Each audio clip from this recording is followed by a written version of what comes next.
అందరికీ నమస్కారం. నిన్న ఏదైతే ముఖ్యమంత్రి చంద్రబాబు నాయుడు గారు వరద బాధితులకి భారతదేశంలో ముందెన్నడూ కూడా జరిగిపోయిన ఇదిలో కూడా ఎవరు ఇవ్వలేనంటటువంటి సహాయం కింద మునిగిపోయిన వాళ్ళకి 25,000, పై ఫ్లోర్లో ఉన్న వాళ్ళకి 10,000, అలాగే చిరు వ్యాపారస్తులకి ₹1,00,000. భారతదేశంలోనే వరద ముంపు ప్రాంతంలో ఇంతవరకు ఎక్కడ ఎప్పుడు కని విని ఎరగనటువంటి సాయం చంద్రబాబు గారు చేశారు. అందరికీ తెలుసు, రాష్ట్రాన్ని అధోగతి పాలు చేశాడు జగన్మోహన్ రెడ్డి. ఈ అధోగతి పాలు చేశాక కూడా ఇందులో కూడా ఒక్క రూపాయి కూడా ఎక్కడా లేదు. అయినా సరే 10 రోజులు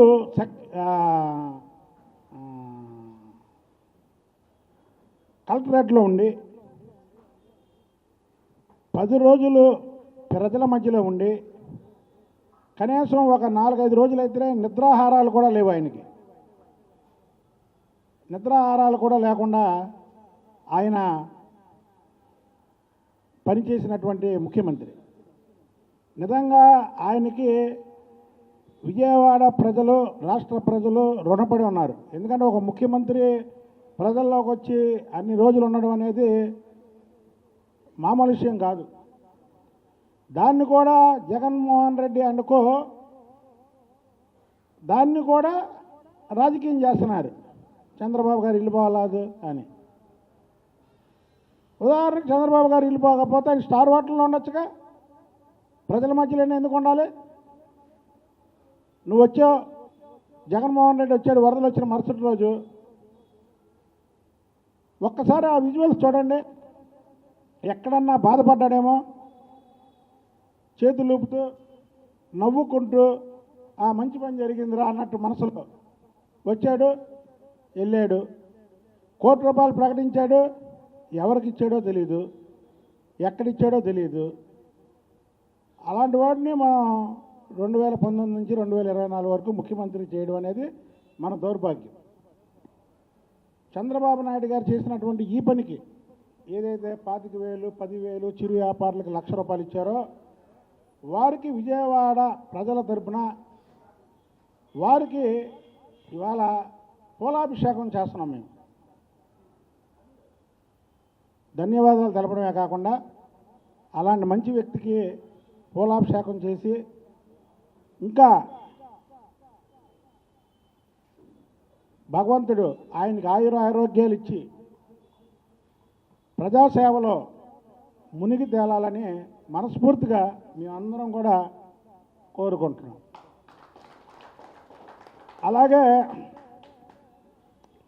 విజయవాడలో జరిగినటువంటి ఒక బాంబే సినీ తార, ఆమెని విజయవాడలో ఏ రకంగా ఇబ్బంది పెట్టారు, ఎందుకు ఇబ్బంది పెట్టారు, ఆ ఇబ్బంది పెట్టిన వాళ్ళ పాత్రలు ఎవరనేది ఇవాళ భారతదేశం మొత్తం తెలిసింది. ఎందుకంటే అమ్మాయి తెలుగు అమ్మాయి కాదు కాబట్టికి, ఒక ముంబైకి చెందినటువంటి వ్యక్తి కాబట్టికి భారతదేశం మొత్తం కూడా ఇదే చర్చించుకుంటున్నారు. 3 సస్పెండ్ చేశారు. పిఎస్ఆర్ ఆంజనేయులు, కాంతి రాణా టాటా, విశాల్ గుని. నిన్న విశాల్ గునిని విచారిస్తే కొన్ని వాస్తవాలు చెప్పాడు. ఆ వాస్తవాలు ఏంటంటే, ఇది సీఎంఓ నుంచి వచ్చింది, మా పై ఆఫీసరు పిఎస్ఆర్ ఆంజనేయులు చెప్తే చేయాలి కదా అని ఆయన నిజం చెప్పాడు. సీఎంఓ అంటే ఎవరు అంటే ఇందులో జగన్మోహన్ రెడ్డి పాత్ర ఖచ్చితంగా కనబడుతుంది. జగన్మోహన్ రెడ్డి ఇన్వాల్వ్తోనే జగన్మోహన్ రెడ్డిని ఎవరో ఇన్ఫ్లుయెన్స్ చేస్తే జగన్మోహన్ రెడ్డి పిఎస్ఆర్ ఆంజనేయుల్ని పిలిచి ఈ కేసు గురించి ప్రత్యేకంగా చెప్పి పిఎస్ఆర్ ఆంజనేయులు ఒక శాడిస్ట్ సైకో. మనం చూసాం. బ్రహ్మారెడ్డి అని ఇవాళ మాచర్ల ఎమ్మెల్యే పాప అతన్ని చాలా చిత్రహింసలు చేశాడు.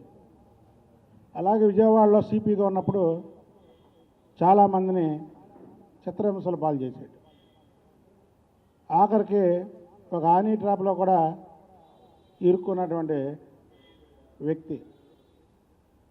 అలాంటి శాడిస్టు వీళ్ళందరిని పిలిచి వీళ్ళ మీద హుకుం జారీ చేసి వీళ్ళని వెనకేసుకొని వెళ్ళి ప్రభుత్వం పక్క రాష్ట్రానికి వెళ్ళాలంటే వాళ్ళ అనుమతి కావాలి, అలాగే ప్రభుత్వం ఖర్చులతో వెళ్ళాలి. అవన్నీ లేకుండా సొంత నిర్ణయం తీసుకున్నటువంటి పిఎస్ఆర్ ఆంజనేయులు. అలాగే ఇంకా అందులో కొంతమంది వ్యక్తులు ఉన్నారు. ఏసీపీ రమణమూర్తి కానివ్వండి, ఇంకొంతమంది. వాళ్ళని కూడా విచారించాలి. వాళ్ళని విచారించడమే కాదు, ఈ కేసులో జగన్మోహన్ రెడ్డి A1 ముద్దాయి. ఎందుకంటే సాక్షాత్తు విశాల్ గుని సీఎంఓ నుంచి వచ్చింది అన్నాడు కాబట్టి ఇది క్లియర్గా తెలిసిపోతుంది మనకి. జగన్మోహన్ రెడ్డి A1గా చేర్చి ముందు పిఎస్ఆర్ ఆంజనేయులను కూడా అరెస్ట్ చేయడమే కాకుండా అరెస్ట్ చేసిన తర్వాత పోలీస్ కస్టడీకి తీసుకొని ప్రజలు తప్పు చేస్తే పోలీస్ అధికారన్నా ఒకటే, ఐఏఎస్ అధికారన్నా ఒకటే, మంత్రి అన్నా ఒకటే, ఎమ్మెల్యే అన్నా ఒకటే, ఎంపీ అన్నా ఒకటే, సామాన్యుడన్నా ఒకటే. సామాన్యుల్ని ఈ కేసులో ఉంటే ఎలా ట్రీట్ చేస్తారో అలాగ పోలీస్ ట్రీట్మెంట్తో పిఎస్ఆర్ ఆంజనేయుల్ని కస్టడీకి తీసుకొని వాస్తవాలు వచ్చే వరకు ఆయన పోలీస్ కస్టడీలో పెడితే ఇందులో ఇంకా ఎన్నో మనకు తెలియనటువంటి, మీడియాకు తెలియనటువంటి ఎన్నో నిజాలు బయటకు వస్తాయి. ఇది వీళ్ళ పవర్లో ఉన్నప్పుడు పవర్ని ఎలా ఉపయోగించాలా, ఏం చేయాలి అనే దాని మీద వీళ్ళు ఒక ఆడకూతుర్ని ఇలా తీసుకొచ్చి 40-45 రోజులు ఇక్కడ పెట్టి ఇంత నిర్బంధించిన తర్వాత పోలీసు అధికారులు అని చెప్పుకోవడానికి వీళ్ళు సిగ్గుపడాలి. పోలీస్ సంఘాలు కూడా దీని మీద మాట్లాడాలి. ఇదివరకు జగన్మోహన్ రెడ్డి ఏదైనా విషయం వస్తే పోలీస్ సంఘాలు ఎలా మాట్లాడాయో ఇప్పుడు ముఖ్యంగా ఈ విషయం మీద పోలీస్ సంఘం కూడా స్పందించాలి. మేము కోరుకునే డిమాండ్ ఒకటే, ఎవరైతే ముద్దాయిలు ఉన్నారో వాళ్ళందరిని అరెస్ట్ చేయడమే కాకుండా ఇందులో జగన్మోహన్ రెడ్డి A1 ముద్దాయిగా చేర్చడమే కాకుండా ఏదో ఒక మాజీ ముఖ్యమంత్రి ఆయన్ని చేరిస్తే ఏమైద్దని ఆలోచించకుండా దీని మీద సమగ్ర విచారణ జరిపితే ఆమెని ఎంత ఇబ్బంది పెట్టారో అందరికీ తెలుస్తుంది.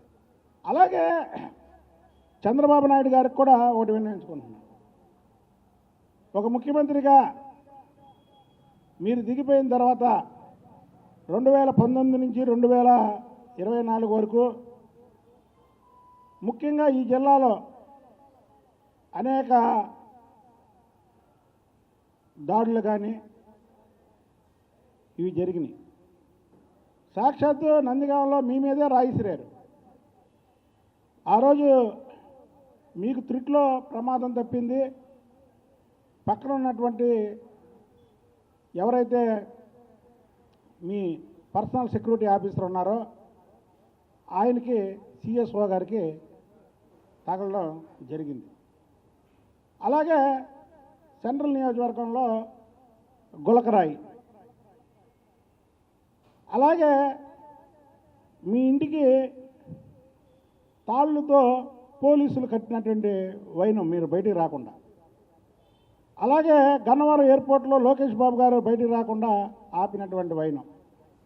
దీని మీద అందరూ కూడా ఒక రిటైర్ జడ్జితో అసలు ఈ 5 ఏళ్ళు కక్షపూరితంగా చేసినటువంటి పనులని ఆ రోజు ఉన్నటువంటి అధికారులని, ఆ ఏరియాలో ఉన్నటువంటి అధికారులని విచారించాల్సినటువంటి బాధ్యత మీ మీద ఉంది. ఎందుకంటే ఇది మనం వదిలేసామంటే ఇలా జరుగుతూనే ఉంటాయి. మీరు చెప్పారు, పవన్ కళ్యాణ్ గారు చెప్పారు, కక్షపూరిత వాతావరణం తీసుకురావద్దు, ఎవరి మీద దాడులు చేయొద్దు, ఎవరిని పాత కక్షలు పెట్టుకొని చేయొద్దని. ఇవాళ తెలుగుదేశం పార్టీ కార్యకర్తలు, జనసేన కార్యకర్తలు అందరూ కూడా చాలా మౌనంగా ఉన్నారు. ఎందుకంటే మీరిచ్చిన పిలుపు, మా నాయకులు ఇచ్చిన పిలుపుకి కట్టుబడి ఉండాలి, వాళ్ళకి గౌరవం ఇవ్వాలి అనే మనసుల్లో ఎంత బాధ ఉన్నా, ఉదాహరణకు తురకా కిషోర్ మా మీద దాడి చేశాడు, అయినా సరే అతను ఇవాళ ప్రభుత్వం వచ్చినా సరే అతను దాడి చేసిన వాడిని ఏమనలేకపోతున్నాం, దాడి చేయించినటువంటి పిన్నెల రామకృష్ణారెడ్డిని కూడా మేమేమి చేయలేకపోతున్నాం. ఇదంతా కూడా మీ మీద ఉన్నటువంటి గౌరవం, కూటమి మీద ఉన్నటువంటి గౌరవంతో. కానీ విచారణ మాత్రం జరగాలి. అసలు 2019 నుంచి 2024 వరకు జరిగినటువంటి వాళ్ళ అరాచకం మీద కూడా విచారణ జరపాలి.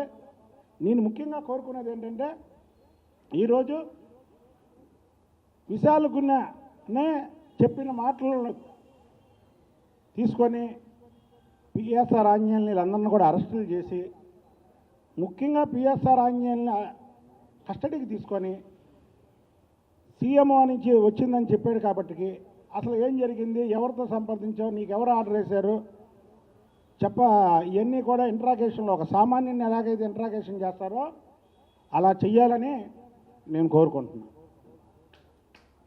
ఓకేనా, థ్యాంక్ యూ. తమ్ముడు ఇక్కడ పెట్టాను అక్కడ.